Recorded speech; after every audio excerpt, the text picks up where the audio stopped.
Trump doesn't have a developed ideology of dictatorship. He's just a natural dictator. If he's reelected, he'll be the most powerful president, the most unconstrained president that I could possibly imagine. If the Congress is controlled by Republicans, Congress will not be a check. It's very clear already the Supreme Court is not going to be a check because there were too many pro-Trump sympathizers on the court. It's already clear that the court system it seems to be unable to handle Donald Trump, even when he's a civilian, let alone when he's president. And I think people really need to show a little imagination. If you take someone like Donald Trump and give him unchecked power in the United States, I think any sensible person would find that a frightening proposition.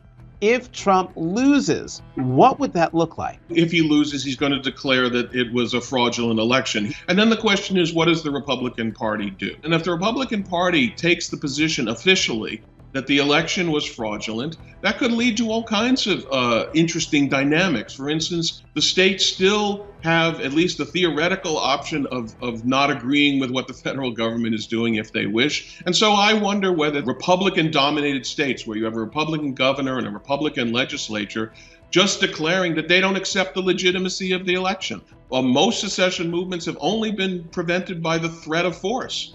Or in the case of the Civil War, the use of force. I think we will be in a very dicey situation if we get to that point. Even with a victory by President Biden, I think we will have a lot of turmoil and potentially violence. How do we get beyond this one?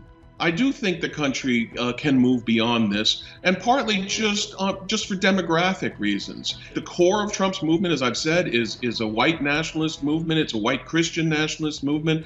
As they know perfectly well, they are a shrinking portion of this population. We are moving toward becoming a majority-minority country. And in fact, I think a lot of what is motivating some of the Trump supporters is their understanding that this may be their last chance. So I think if we get past this election, there'll be turmoil, there'll always be these forces present, but I don't think they'll have another opportunity potentially to put someone like Donald Trump in office. I hope.